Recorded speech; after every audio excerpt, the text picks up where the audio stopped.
ನೋಡಿ ನಾಳೆ 10:30ಗೆ ನಿಮ್ಮನ್ನು ಭೇಟಿಯಾಗೋಣ. ನಾವೇನು ಜೀವನ ಮಾಡ್ತಾರೋ ಅವರ ಜೀವನ ಇದ್ರ ಮೇಲೆ ಅವಲಂಬಿಸಿದೆ. ಆಟೋ ಓಡಿಸೋರ್ದು ಗ್ಯಾಸ್ ಅವ್ರಿಗೆ ಅನಿವಾರ್ಯವಾಗಿ ಕೊಡಬೇಕಾಗ್ತದೆ. ನಾನು ಒತ್ತಾಯ ಮಾಡಿದ್ದೀನಿ, ಪತ್ರನೂ ಬರೆದಿದ್ದೀನಿ. ಪ್ರಯಾರಿಟಿ ಕೊಡಬೇಕು ಇವರಿಗೆ, ಇವ್ರ ಜೀವನ ಅದ್ರ ಮೇಲೆ ಇದೆ, ಸಾವಿರಾರು ಜನ ನಿಂತಿದ್ದಾರೆ ಅಂತ. ಅದಕ್ಕೇನು ರಿಪ್ಲೈ ಬರ್ತದೆ ನಾಳೆ ನೋಡಿ, ಮತ್ತೆ ನಾಳೆ 10:30ಗೆ ಭೇಟಿಯಾಗೋಣ. ಪ್ರಯತ್ನ ಮಾಡ್ತಾ ಇದ್ದೀರಾ, ಪ್ರಯಾರಿಟಿ ಓಕೆ. ಬ್ಲಾಕ್ ಮಾರ್ಕೆಟಿಗೆ ಅದಕ್ಕೇನು ಲೆಕ್ಕನೇ ಇಲ್ಲ ಸರ್. ಯದ್ವಾ ರೇಟ್ ಮಾಡ್ತಾ ಇದ್ದಾರೆ. ಮನೆ ಸಿಲಿಂಡರ್ಗಳು 5,000, 4,500, 4,800. ಗ್ಯಾಸ್ ಸಿಲಿಂಡರ್ ಇದು LPG 120, 150 ರೂಪಾಯಿ ಲೀಟ್ರು. ಹೆಂಗೆ ಬದುಕಬೇಕು ಅಂತ ಜನ ನೀವು ಹೇಳ್ತೀರಾ? ಅಲ್ಲಿ ಕೇಸ್ ಆಗ್ತೀವಿ. ಇವತ್ತು ಹೋಮ್ ಮಿನಿಸ್ಟರ್ ಜೊತೆಯಲ್ಲಿ ಒಂದು ಕಾರ್ಯಕ್ರಮ ಇದೆ. ನಮ್ಮ ಕ್ಷೇತ್ರದಲ್ಲಿ ಸ್ಟೇಷನ್ಸ್ ಓಪನ್ ಇದೆ. 11 ಗಂಟೆಗೆ ನಾನು ಅವ್ರ ಜೊತೆಯಲ್ಲಿ ಇರ್ತೇನೆ. ನಾನು ಅವ್ರಿಗೆ ಹೇಳಿ ಅದನ್ನು ಬಂದೋಬಸ್ತ್ ಮಾಡೋಕ್ಕೆ ಸೀರಿಯಸ್ ಆಗಿ ಕಮಿಷನರ್ಗೆ ಹೇಳಿ ಈ ಬ್ಲ್ಯಾಕ್ ಮಾರ್ಕೆಟ್ ರದ್ದು ಮಾಡೋಕ್ಕೆ ಮಾಡಬೇಕು ಅಂತ ಹೇಳ್ತೀನಿ.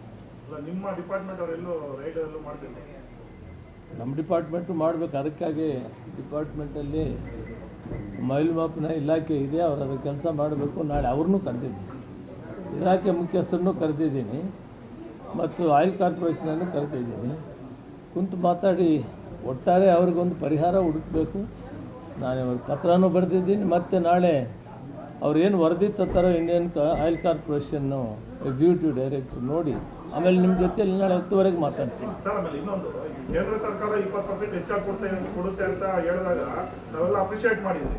ಆದರೆ ಮತ್ತೆ ನೀವೇ ಕೇಂದ್ರ ಸರ್ಕಾರಕ್ಕೆ ಬಹಳಷ್ಟು ಒಂದು ಪತ್ರವನ್ನು ಕೂಡ ಬರೆದು ನಮ್ಗೆ ಅನ್ಯಾಯ ಆಗ್ತಾ ಇದೆ, ತಾರತಮ್ಯ ಆಗ್ತಾ ಇದೆ ಅಂತ ಟೀಕೆ ಮಾಡಿದ್ವಿ. ಈ ಗ್ಯಾಸ್ ಇದೆಯಲ್ಲ, ಇವರು ಸಾವಿರಾರು ಕುಟುಂಬಗಳು ಬೀದಿಗೆ ಬಂದಿದ್ದಾರೆ. ಇದನ್ನು ಸರಿಯಾಗಿ ಸರಿದೂಗಿಸಿಲ್ಲ. ಯಾಕಂದರೆ ಉತ್ತರದ ದೇಶಗಳಲ್ಲಿ ಇಷ್ಟು ಕೊರತೆ ಗಲಾಟೆ ಕಾಣಿಸ್ತಾ ಇಲ್ಲ, ನಮ್ಮಲ್ಲಿ ಜಾಸ್ತಿ ಕಾಣಿಸ್ತಾ ಇದೆ. ಮಲ್ತಾಯಿ ಧೋರಣೆ ನಮ್ಮ ರಾಜ್ಯದಿಂದ ಆಯ್ಕೆಯಾದಂಥ ನಿರ್ಮಲಾ ಸೀತಾರಾಮನ್ ಅವರೇ ಮಾಡಿದ್ದಾರೆ. 13,500 ಕೋಟಿ ಪಾರ್ಲಿಮೆಂಟಲ್ಲಿ ಅನೌನ್ಸ್ ಮಾಡ್ತಾರೆ. ಅಪ್ಪರ್ ಭದ್ರಾ 5,000 ಕೋಟಿ ಕೊಡ್ತೀವಿ, ಕೆರೆಗಳಿಗೆ ಇದು ಉಳೆತ್ತೋದಕ್ಕೆ 3,000 ಕೊಡ್ತೀವಿ, ಮತ್ತು ಪೆರಿಫೆರಲ್ ರೋಡ್ಗೆ 3,000, 6,000, 11,300 ಕೋಟಿ ಕೊಡ್ತೀವಿ ಅಂತೇಳಿ ಘೋಷಣೆ ಮಾಡಿ ಆಗಿದ್ದಂಥ ಮುಖ್ಯಮಂತ್ರಿಗಳು ಬಸವರಾಜ ಬೊಮ್ಮಾಯಿಯವರು ಅಭಿನಂದನೆ ಮಾಡ್ತಾರೆ ನಿರ್ಮಲಾ ಸೀತಾರಾಮನ್ ಅವರು. ಮತ್ತು ಇಲ್ಲಿವರೆಗೂ ಒಂದು ಬಿಡಿಗಾಸು ಕೊಡಲಿಲ್ಲ. ಅದರ ಅರ್ಥ ಏನು? ಮಲ್ತಾಯಿ ಧೋರಣೆ. ಕರ್ನಾಟಕ ರಾಜ್ಯ ಇವತ್ತು ರಾಷ್ಟ್ರದಲ್ಲಿ 2ನೇ ರಾಜ್ಯ GST ಸುಂಕ ಟ್ಯಾಕ್ಸ್ ಕಟ್ಟೋದ್ರಲ್ಲಿ. ಆದರೂ ಕೂಡ ಅವರು ರಾಜಕೀಯವಾಗಿ ತಾರತಮ್ಯ ಮಾಡ್ತಾ ಇದ್ದಾರೆ, ಮಲ್ತಾಯಿ ಧೋರಣೆ ತೋರಿಸ್ತಾ ಇದ್ದಾರೆ. ಅದಕ್ಕೆ ಅವರಿಗೆ ಇದನ್ನು ಮಾಡಿಕೊಡ್ದು ಯಾರು ನಿಜವಾಗ್ಲೂ ಕೂಡ ಟ್ಯಾಕ್ಸು ಕೊಡ್ತಾ ಇದ್ವಿ. ಜೊತೆಗೆ ನಮಗೆ ಇಲ್ಲಿ ಭಾಳ ಅಭಿವೃದ್ಧಿ ಪಥದಲ್ಲಿರುವಂಥ ಸಿಟಿಯಲ್ಲಿ 20-30% ಜನ ಹೊರ ರಾಜ್ಯದವರು, ಹೊರ ದೇಶದವರು ಇದ್ದಾರೆ. ಅವರು ಹೋಟ್ಲ್ ಮೇಲೆ ಅವಲಂಬಿಸಿರ್ತಾರೆ. ಅವರ ಜೀವನ, ಅವರ ಊಟ, ವಸತಿ ಎಲ್ಲನೂ. ಅವರಿಗೆ ಸರಿಯಾಗಿ ಗ್ಯಾಸ್ ಕೊಡದಿರಿದ್ರೆ ಅವ್ರು ಎಲ್ಲಿ ಹೋಗಬೇಕು? ಇಂಥದ್ದು ಇಂಪಾರ್ಟೆಂಟ್ರಲ್ಲಿ ಗಂಭೀರವಾಗಿ ತೆಗೆದುಕೊಂಡು ಅವ್ರು ಮಾಡಬೇಕಾಗ್ತು ಇಲ್ಲ. ಅದರಿಂದ ಅವರಿಗೆ ಮಲ್ತಾಯಿ ಧೋರಣೆ ಅಂತ ಹೇಳಿದ್ದಾರೆ. ಅವರು ರುಜುವಾತ ಇದೆಯಲ್ಲ, ಮಲ್ತಾಯಿ ಧೋರಣೆ ಮಾಡಿದ್ದಾರೆ.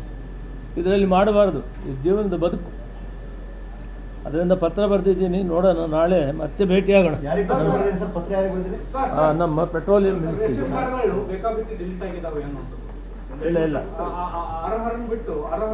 ಇಲ್ಲ ಅದಕ್ಕೆ ಹೇಳಿದ್ದೀನಿ, ಪದೇ ನಾನು ಸದನದಲ್ಲಿ ಕೂಡ ಹೇಳಿದ್ದೀನಿ.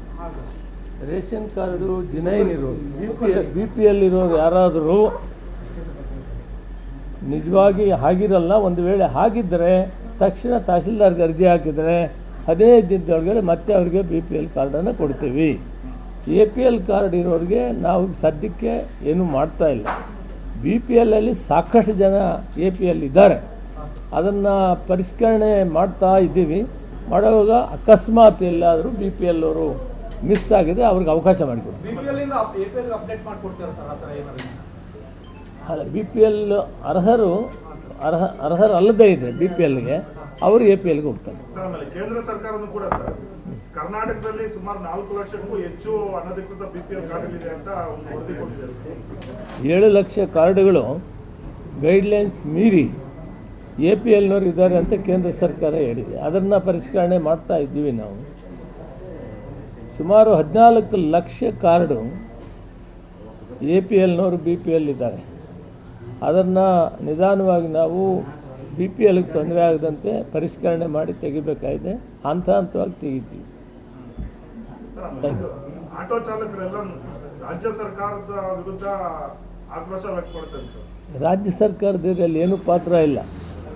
ನಾವು ಈ ಪೆಟ್ರೋಲಿಯಂ ಪ್ರಾಡಕ್ಟ್ಸ್ ಏನಿವೆ, ಪೆಟ್ರೋಲ್ ಆಗಲಿ, ಡೀಸೆಲ್ ಆಗಲಿ, ಗ್ಯಾಸ್ ಆಗಲಿ ಎಲ್ಲ ಕೂಡ ಕೇಂದ್ರ ಸರ್ಕಾರಕ್ಕೆ ಸಂಬಂಧಪಟ್ಟಿದ್ದು. ಅವೇನಿದ್ರು ಅವರೇ ಹೊಣೆ, ನಮ್ಮದೇನೂ ಪಾತ್ರ ಇಲ್ಲ. ನಾವು ಆಡಳಿತದಲ್ಲಿ ನಾವು ಕಾಳಸಂತಕ್ಕೆ ಹೋಗದಂತೆ ಅಥವಾ ಏಜೆನ್ಸಿಗಳು ಸರಿಯಾಗಿ ಅದನ್ನು ವಿತರಣೆ ಮಾಡದಿದ್ದರೆ ಅಂಥ ವಿಷಯಗಳನ್ನು ನಾವು ಜರೂರಾಗಿ ನೋಡಬೇಕಾಗ್ತದೆ. ನಾನು ಈಗಾಗಲೇ ಮಾತಾಡಿದ್ದೀನಿ. ಇವತ್ತು ಗೃಹ ಸಚಿವರ ಜೊತೆಯಲ್ಲಿ ಮಾತಾಡಿ ಅದನ್ನು ಏನು ಬೇಕೋ ಬಂದೋಬಸ್ತು ಮಾಡೋದು.